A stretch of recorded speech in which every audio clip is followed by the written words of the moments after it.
For the time being at least, all of us have to navigate the world in a body, and so studying anatomy is directly relevant to all of us.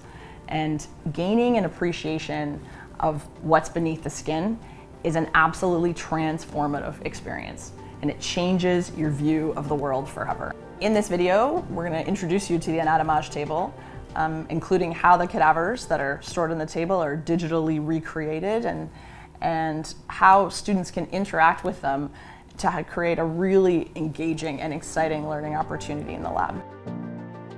The beauty of the Anatomage Table is it preserves real human anatomy, so from real human donors. This particular donor is very interesting. He donated his body from death row, so he died in health. And so that's a really unique opportunity because, of course, most people die in illness or injury. It's a unique opportunity to see healthy, normal human anatomy. The donated body goes to the lab.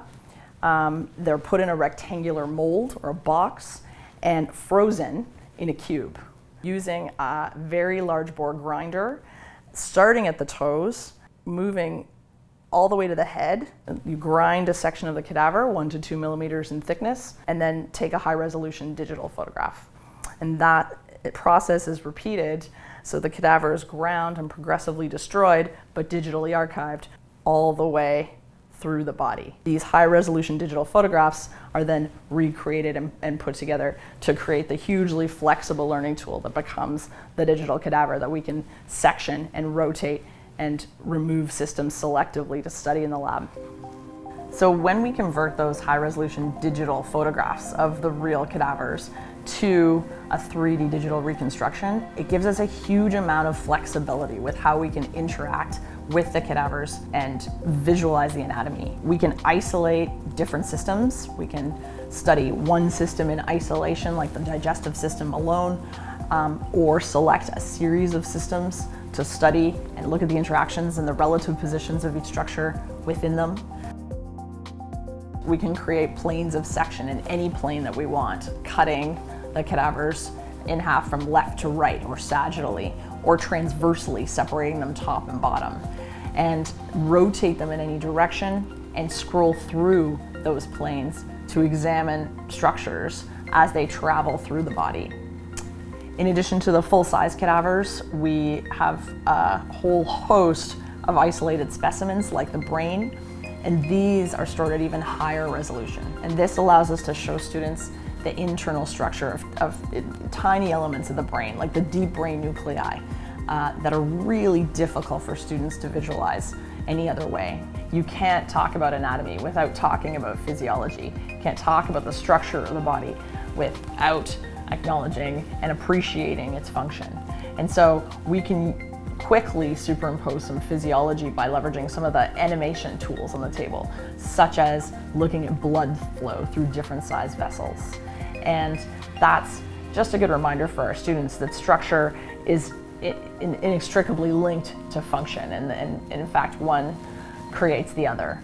And so that's something we never want to lose sight of in the lab, is that the static structure of anatomy is, of course, is not static in life.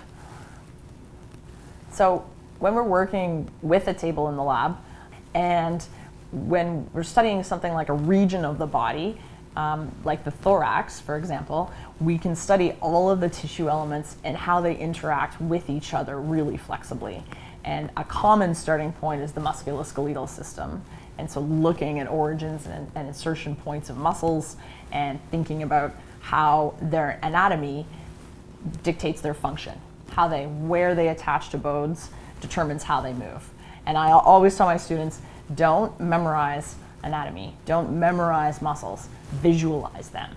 And if you have a clear visual of that muscle, you know how it moves the body. Looking at the real pathology, and we can see cause of death. And this particular donor had a blood cancer, but ultimately probably died of pneumonia. We can see that when we cut into him a little bit. And so I'll cut in a frontal plane, and we'll look at the internal structure of his lungs, and I can immediately see, so that lung is here, that's the whole outline of the right lung, and I can see normal lung tissue, which looks like this, that I'm demarcating in yellow, which is red and healthy, and you can contrast that with what you see in demarcated in blue, which is pus.